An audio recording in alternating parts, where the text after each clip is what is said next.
The Buffalo National River, America's first national river, and Arkansas, the natural state, can rightfully lay claim to it. Its beauty is unsurpassed. You see, this river remains the same as early explorers first saw it several hundred years ago. Come along with us and we'll show you why the Buffalo is first and foremost America's river.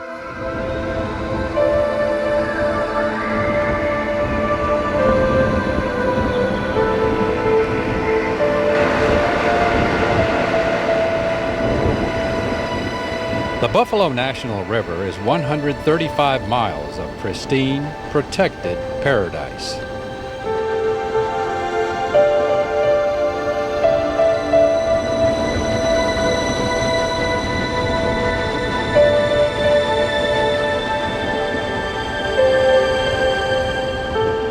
Designated by Congress in 1972 as America's first national river, it's one of the few remaining pure, free-flowing streams which has not been significantly altered by industry or man in the lower 48 states.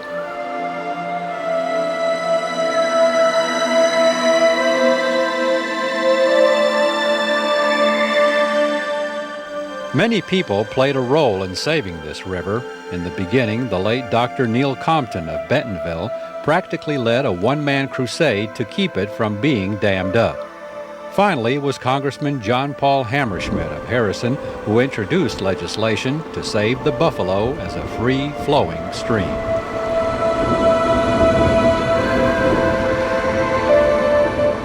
I had to try, after I decided that I wanted to leave the Buffalo a free-flowing stream, then I had to develop a political base for that was stronger than the opponents of that idea. I think it's been a great thing, and even today, people that were strongly opposed, now that they've been relocated and reestablished their lives, I think they too think it was probably a good thing.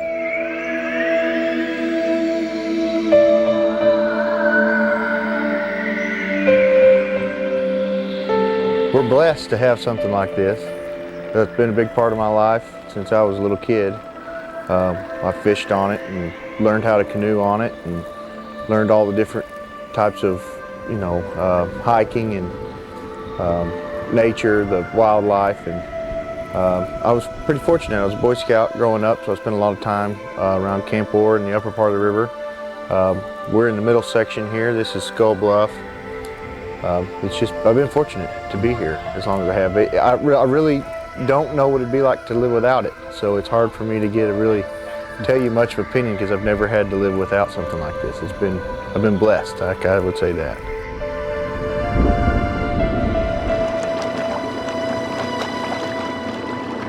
To really experience this river, you gotta float it, either by john boat, canoe, kayak, raft, or whatever. Just float it, because only then will you truly become a part of it.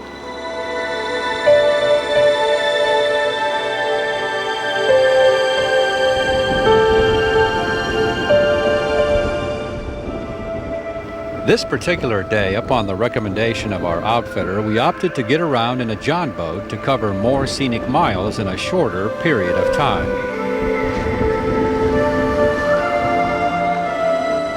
This is the way to do it if you just want to sightsee and check everything out, just to get in a boat and run upstream when the river's good. By canoe, I think from Mount Hersey to Woolham, it's about 9 miles. It's a fair day. It's a long shuttle is what the biggest part is. It just takes a while to get from one access area to the next because they're so remote. Mm-hmm. But that's what makes it so pretty, is that it's the most remote part of Arkansas. And if time really isn't of any great concern, you can do the full-blown river journey of 10 days or more. We do get a few avid adventurers that like to go and do the whole river. Mm-hmm. We get a few a year, but we don't have as many as we used to get. It seems like most people are day floaters and hikers. A lot of people have started coming up to hike, and kayaking has gotten real popular too on the Buffalo. It seems that people can cover a lot more mileage in a kayak than they can in a canoe, so more people are more interested in trying to see more see as much of the river as they can at one point in time, so they like to come up and get in the kayaks and take a longer stroll and really enjoy the serenity, because you can get away from the crowd in a kayak, because you can do like such longer stretches that you can get what feels like the river almost to yourself.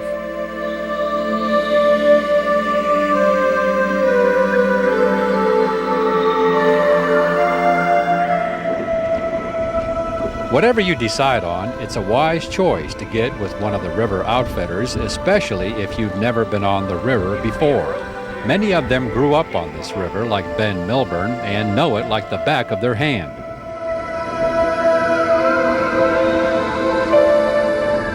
I get asked a lot of questions about which part of the river is the most beautiful section of the river. And I have to tell everybody that there's not one section any prettier than the rest. It's all beautiful, you know. So it's tough to, you know, it's tough to say which is what's better than the next, because it's all pretty good.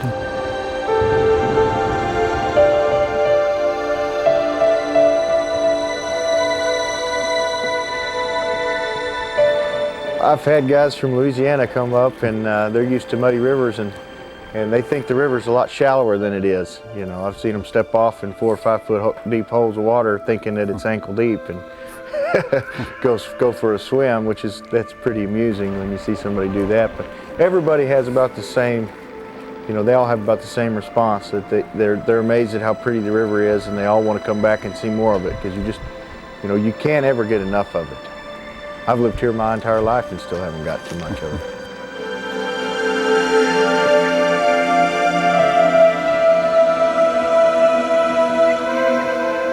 But the river is only the beginning of what the entire Buffalo National River area is all about. This river has provided for the livelihood of many previous generations, and the only way you can appreciate that aspect is to visit one of the restored homesteads along the Buffalo, such as the Collier homestead near the Tyler Bend Visitor Center in the middle portion. The Colliers came here from Kentucky during the early 1930s. Theirs was a subsistence farm, as many were back then. It was a hard living, but to them, a good living. Behind the homestead, a quarter-mile-long trail will lead you to 2 spectacular overlooks of the river.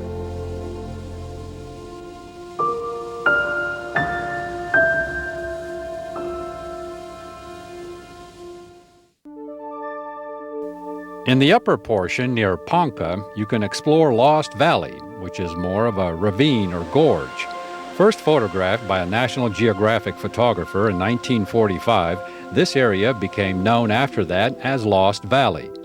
This easy to moderate 1-mile hike will take you along towering cliffs and several waterfalls, with Eden Falls being the most impressive.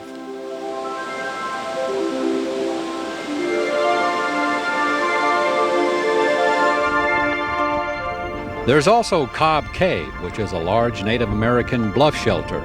And at the end of the trail, there's another smaller cave you can explore with an underground waterfall. Just be sure and bring along at least 2 light sources. Also in the Ponca area along Boxley Valley, you can see all the Rocky Mountain elk that were brought into the state during the 1980s. Eastern elk were native to the Buffalo River area, but vanished by the 1840s and are now extinct.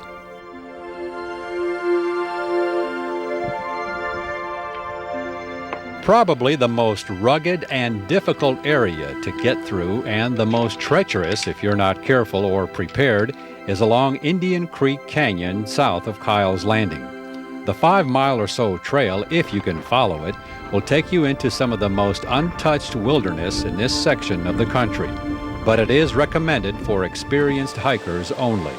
There are waterfalls galore throughout this region, with unique rock formations such as the Eye of the Needle.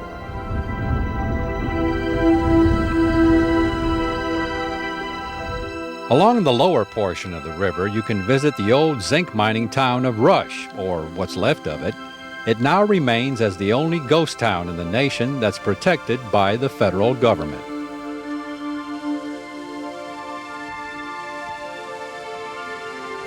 For the most awesome and most spectacular scenery along the Buffalo, there are two areas in the upper portion of the river that are a must-see.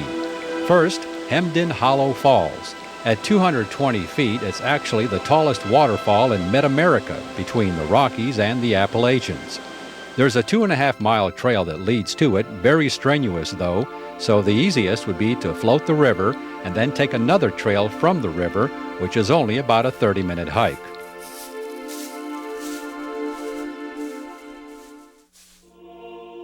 And finally, we come to the Goat Trail along 500-foot-tall Big Bluff.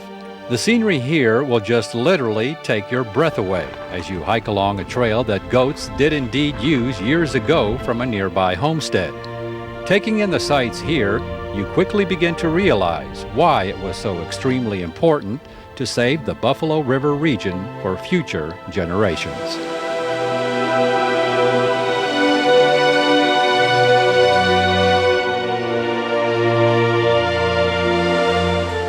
It really is a treasure of America. It is. It is. Everybody should come see it at least once. You know.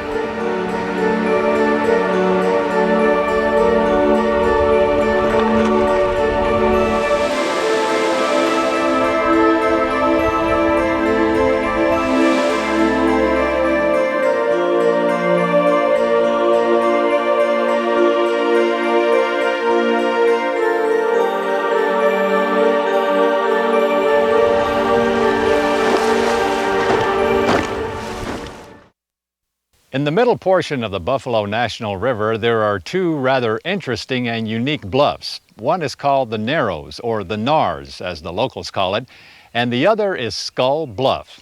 Got your interest? Well, let's go and explore them.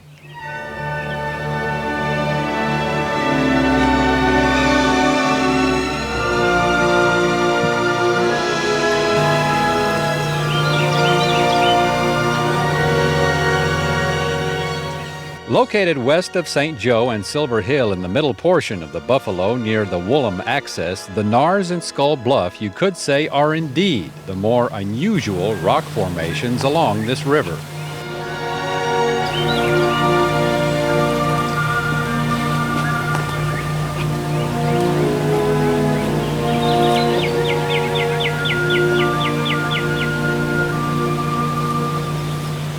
Well, the Nars is a very gnar limestone outcrop that was created by the Buffalo River and Richland Creek. Richland Creek is on the south side, the Buffalo's on the north side, and they have been working together to carve out this really razor-thin limestone outcrop that we're standing on here. And not too long of geologic time, most likely the Buffalo, which is already undercutting this formation, will cut all the way through, and then we'll have what we call is a natural bridge. And the water will probably flow through there. And then when we come canoeing down the river, instead of going down the river over here, we'll cut through and be over here on this side. So if we live long enough, we'll be able to see that. Geologic time, though, as Ed mentioned, meaning several 100,000 years, just in case you want to wait around to see any sort of natural bridge being formed here at the Nars.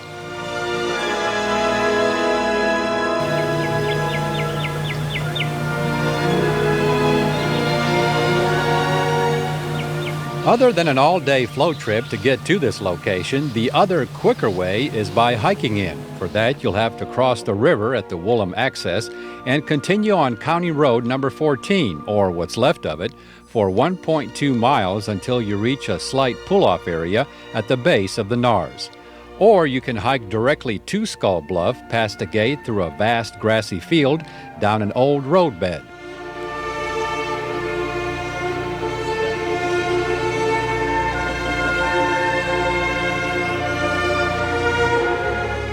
Whichever way you choose to get here, by floating or hiking, the actual trek up the Nars is quite a bit tricky. It's like trying to walk on top of a huge fin. The secret is, don't look down. Instead, keep your eyes focused in front of you.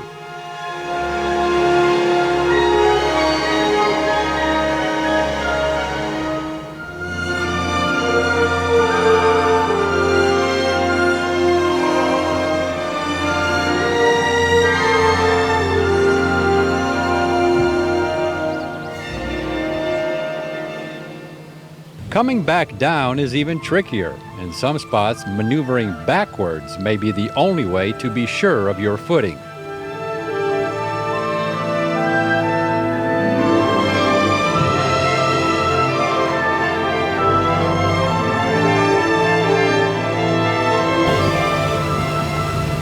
Well, that was kind of interesting trek up there. Kind of gets tricky. Some spots it's only like a couple of feet wide.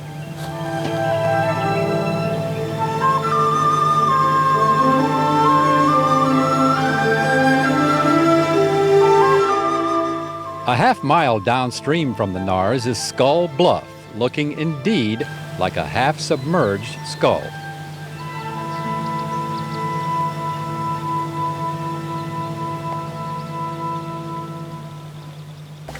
Well, Vic, this is quite a unique formation here.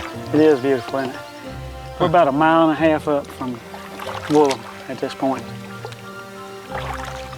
I guess there's not too many folks that make as far as the float trip, because they have to start up here about 8 miles upriver. Right.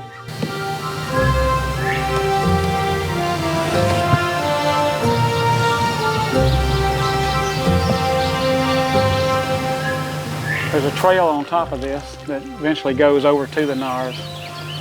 It's, you can walk up the back side of it. And of course, there's those caves up there that have the buzzards in them.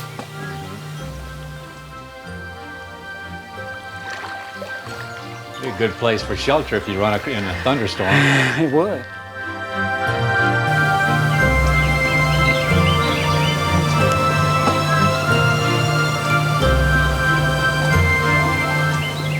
Water comes around here pretty strong. Well, you saw there was trash 20 feet up the bank. Yeah. So when the water's up, it comes through here pretty heavy. I'll just back out. I don't believe we can get through that hole, do you?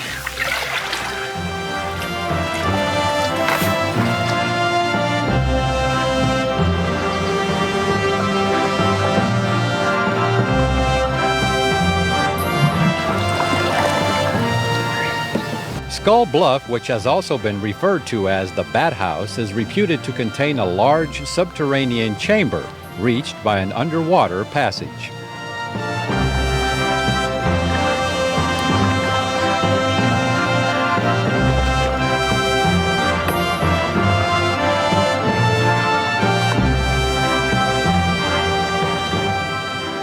It's a nice swimming hole right here too. Really nice spot to the beach and all over there. And, you know, this part of the Buffalo has its own beauty.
One of the premier hiking trails in the state happens to be along 500-foot-tall Big Bluff in the upper portion of the Buffalo. Simply called the Goat Trail, what you'll experience here is some of the most spectacular scenery in the country. To reach the Goat Trail, you first have to start at the Center Point trailhead north of Ponca. After a 2.7-mile hike, you'll then veer off to the right onto a smaller trail, which will take you to Big Bluff.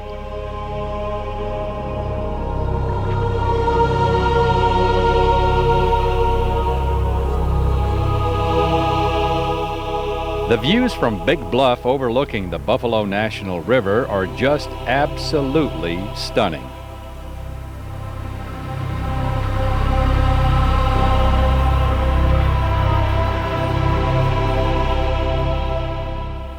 Joining us on the hike is Rick Davidson with the Buffalo Outdoor Center in Tonka.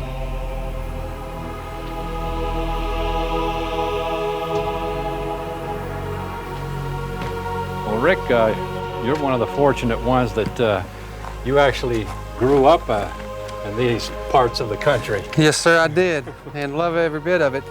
Living here in the Ozarks, the way I get to live here is actually a reward. A lot of people take for granted that it's lived here for many years. But as I grew up here and then moved away, came back after many years, I realized really what I had left. The river here itself has got a lot of history in itself, and again, just being able to live in these Ozark Mountains is actually a reward. Every day when I wake up in the morning, the sun rising over the mountains is unbelievable and hard to beat. So yes, I enjoy exactly where I live. Now you were telling me like hiking along the goat trail, you're finally kind of realizing where you lived. Yes, definitely. Again, the goat trail, to a lot of people travel from many miles from around states wide actually to come here and to look at the goat trail, and to be able to walk up on it and to be able to get up here is actually like a kid reminiscing of playing. This is a big playground for me. So again, being here is a reward actually, and really love it.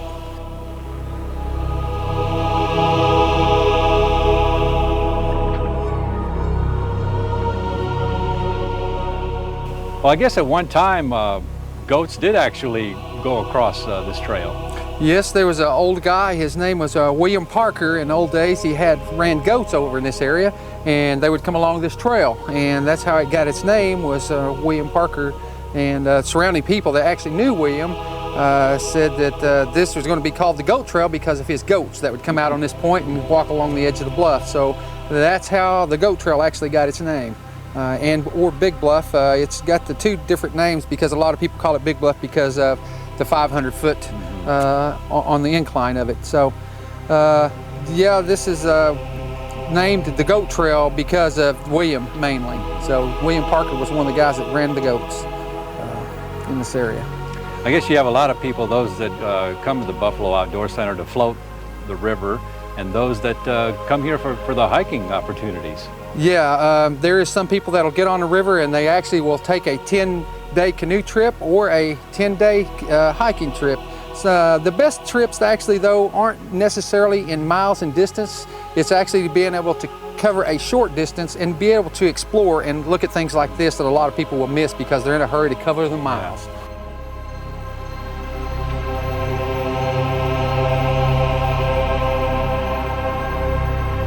Along with the breathtaking views, you'll also encounter some unusual cypress trees on the face cliffs, which are estimated to be centuries old. The trees they grow, if you'll notice, they're really twisted. They are centuries old. How many centuries is all up to the scientists, we don't really know, but they actually take a long time because of the amount of water and dirt that they have for nutrition is very little. So therefore, it takes a long time for a tree this size to be able to grow in height and be able to really even make it where the tree is not going to die off and actually fall off. If you look a little bit lower, you can actually see that part of it is dying off, and it's because it doesn't have as much nutrition. So yes, it's kind of amazing to know that a tree that size would be able to grow out of a small crevice. And that in itself is an amazing story.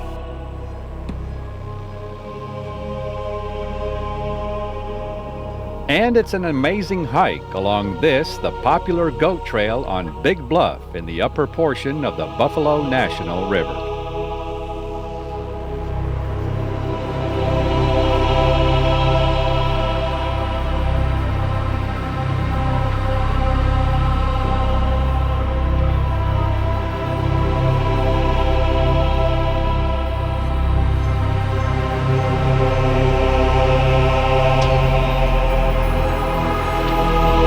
So you owe it to yourself to explore what many states only wish they had, a national river. Don't pass up an opportunity to experience an incredible journey on one of the last remaining frontier rivers, the Buffalo, America's first national river.